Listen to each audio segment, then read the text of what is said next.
नमस्कार, स्वराज एक्सप्रेस में आप सभी का स्वागत है। मैं हूं आपके साथ कविता पांडे और बुलेटिन की शुरुआत बड़ी खबर के साथ करेंगे, जहां बिलासपुर हाई कोर्ट का बड़ा फैसला। आपको बता दें, अमित जोगी मामले में सुनवाई हुई है। अमित जोगी को छत्तीसगढ़ हाई कोर्ट से बड़ा झटका लगा है। बता दें कि 3 हफ्ते में अमित जोगी को सरेंडर करना होगा। तो बड़ी खबर आपको बता रहे हैं, बहुत चर्चित राम अवतार जग्गी हत्याकांड में बता दें कि सरेंडर करना होगा।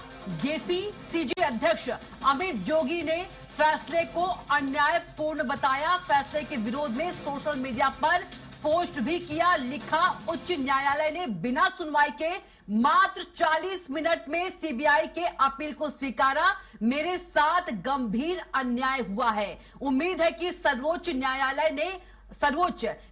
में मुझे न्याय अवश्य मिलेगा, सत्य की जीत अवश्य होगी। तो अमित जोगी, बता दें कि अमित जोगी को बड़ा झटका लगा है। 30 सप्ताह में आत्मसमर्पण करना होगा अमित जोगी को। तो वहीं जग्गी परिवार को राहत मिली है।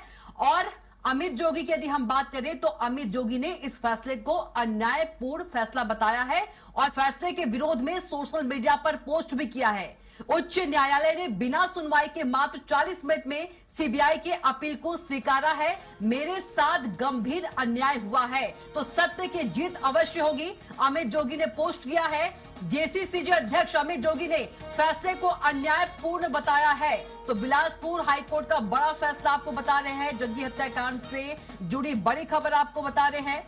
तो बहुत चर्चित राम अवतार जग्गी हत्याकांड में बता दें कि फैसला आ गया है। तो बिलासपुर हाईकोर्ट का बड़ा फैसला आपको बता रहे हैं। बता दें कि अमित जोगी को 3 सप्ताह में आत्मसमर्पण करना होगा, सरेंडर करना होगा। लेकिन इस फैसले को अमित जोगी ने अन्यायपूर्ण बताया है। फैसले के विरोध में सोशल मीडिया पर पोस्ट भी अमित जोगी ने किया है और सत्य की जीत की बात भी कही है। तो अमित जोगी ने फैसले को अन्यायपूर्ण बताया है। तो बहुत चर्चित राम अवतार जग्गी हत्याकांड में बता दें कि सरेंडर करना होगा अमित जोगी को। तो बिलासपुर हाईकोर्ट का बड़ा फैसला आपको बता रहे हैं। अमित जोगी को छत्तीसगढ़ हाईकोर्ट से बड़ा झटका लगा है। बता दें कि 3 हफ्ते में अमित जोगी को सरेंडर करना होगा। तो 3 हफ्ते में अमित जोगी को सरेंडर करना होगा, बड़ी खबर आपको बता रहे हैं।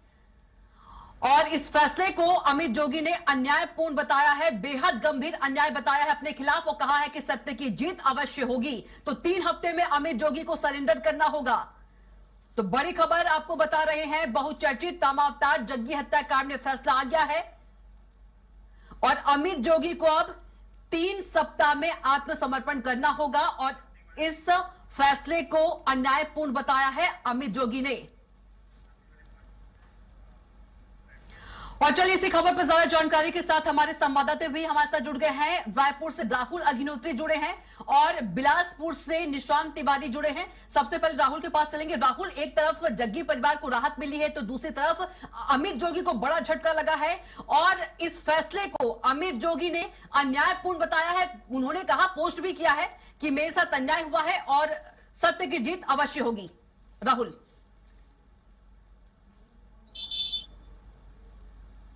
पूरा प्रकरण है 2003 से निकल करके आया था और वहां से लेकर के अब तक देखें तो इस पर कई बार जो कार्रवाइयां वो हो गई हैं, जहां पर 2007 में लगभग 28 लोगों को यहां पर न्यायालय के जो सुनवाई है उसके बाद में गिरफ्तार की गई थी, जिसमें जो अमित जोगी है उन्हें यहां पर बरी किया गया था। लेकिन फिर से जो सीबीआई है उसके द्वारा जो प्रकरण है उसको लेकर के जो सुप्रीम कोर्ट है वहां पर याचिका लगाई जाती है और मात्र 40 दिनों के अंदर ही, माफ कीजिएगा 40 मिनटों के अंदर ही जो पूरा सुनवाई है उसे जो अपील है उसे स्वीकार करके हाईकोर्ट को निर्देश यहाँ पर सुप्रीम कोर्ट के द्वारा दिया गया था।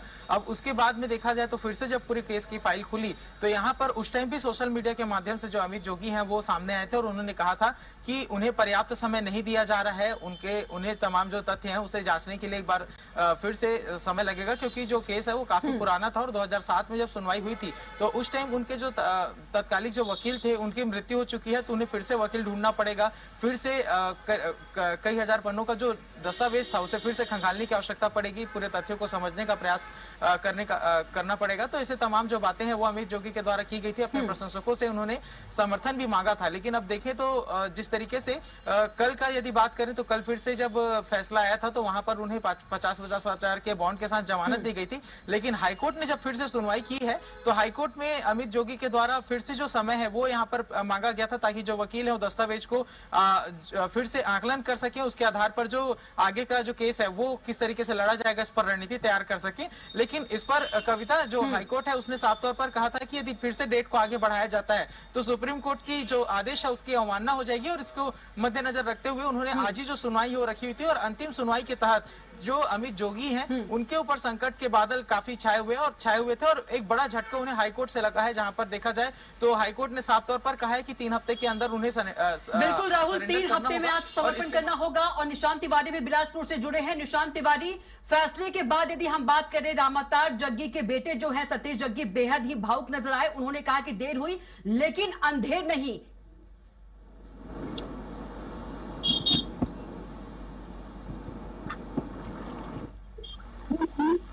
पहले जब अमित जोगी को 2007 में गरीब कर दिया गया था उस समय कहा गया था सतीश जग्गी के द्वारा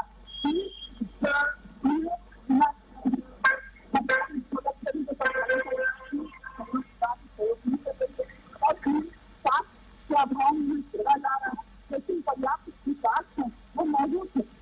छोड़ा जा रहा है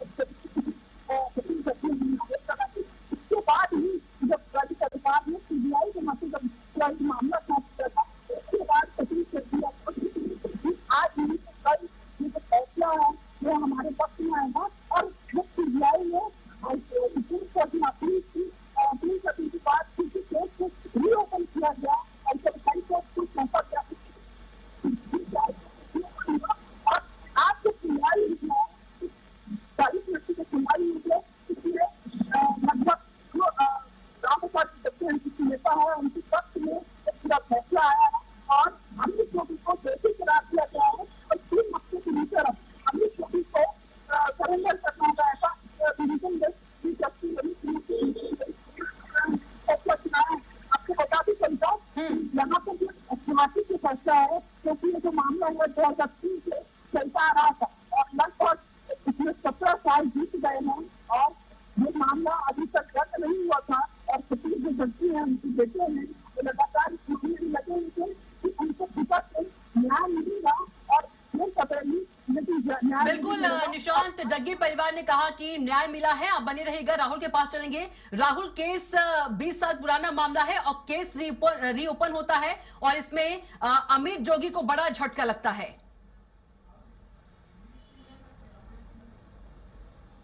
पर देखा जाए अमित जोगी को झटका लगा है, उसके बाद से अमित जोगी ने इसका देखा जाए तो न्यायालय का जो फैसला है उस पर रोष भी व्यक्त किया है। उन्होंने सोशल मीडिया पोस्ट के माध्यम से कहा है कि जो तथ्य हैं वो उन्होंने अपने सामने रखने के प्रयास किए हैं कि जो सुनवाई है वो सीबीआई की अपील के बाद मात्र 40 मिनट में स्वीकार कर लिया गया। उसके साथ में अमित जोगी को अपना पक्ष रखने का मौका भी नहीं दिया गया है। और ये तमाम जो तथ्य हैं वो कहते हुए नजर आए हैं और जिस तरीके से त्वरित कार्रवाई इस पर की गई है तो उसे यहाँ पर अमित जोगी ने अन्यायपूर्ण बताया है और उन्होंने सुप्रीम कोर्ट जाने की बात कही है। सर्वोच्च न्यायालय से न्याय की उम्मीद उन्होंने जताई है। तो काफी अहम आज का दिन अमित जोगी और पूरे जो केस है उसके लिए रहने वाला है, क्योंकि अमित जोगी को 3 हफ्ते का समय दिया गया और इस 3 हफ्ते के समय में अमित जोगी किस तरीके से रणनीति तैयार करते हैं, क्या कुछ आगे की न्यायिक प्रक्रिया के तहत वो आगे लड़ना चाहते हैं, किस तरीके से सुप्रीम कोर्ट में याचिका दायर करते हैं, उनकी याचिका को स्वीकार किया जाता है, उस पर क्या फैसला होता है, ये तमाम जो बातें हैं ये संशय का विषय है। लेकिन यहाँ पर देखा जाए तो अमित जोगी जो है वो पूरे फैसले से काफी निराश है, काफी हताश है और अपने समर्थकों से